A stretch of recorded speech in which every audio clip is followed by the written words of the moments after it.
An explosion breaks a rock into the three parts in a horizontal plane. Two of them go off at right angles to each other. इसके अंदर जो है ना दो तो right angle पे गए. The first part of mass 1 kg moves with a speed of 12 meter per second. The second part of mass 2 kg moves with 8 meter per second speed. If the third part flies off with 4 meter per second, then its mass is.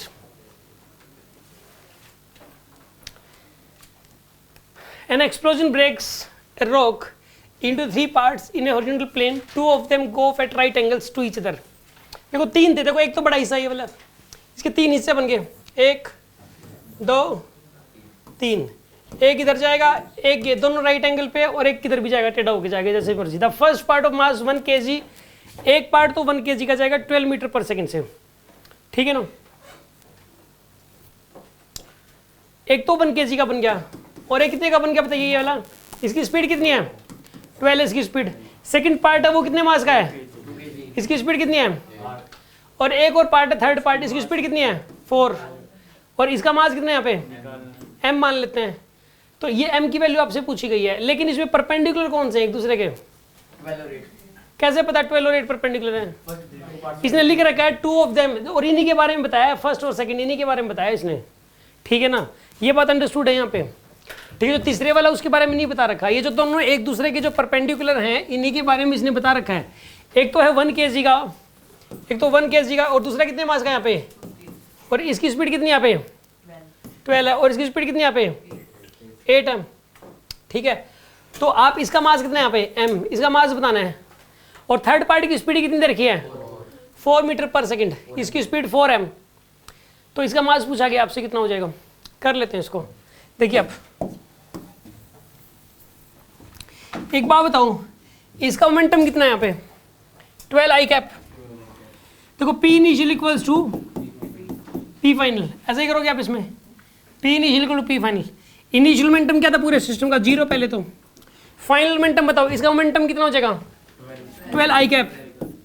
और इसका momentum बताओ? 16 J cap. ठीक है, और इसका momentum बताओ आप. नहीं, डायरेक्शन के साथ लिखना पड़ेगा ना आपको. आपको मैं एक बात बताऊं, सुनो आप, इन दोनों का मिला के जो मोमेंटम है ना, इसका मैग्नीट्यूड निकाल लो आप. मतलब इन दोनों का मिला के नेट मोमेंटम वही इसका मोमेंटम हो जाएगा.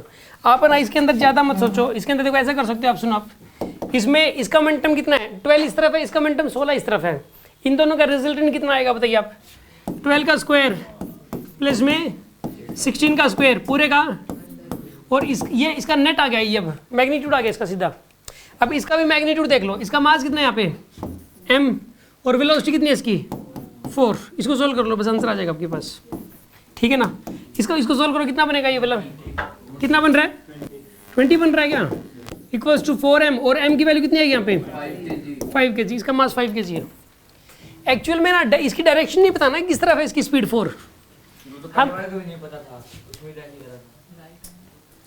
उसमें वेलोसिटी vx vy ऐसा कुछ करके माननी पड़ेगी अपने को फिर.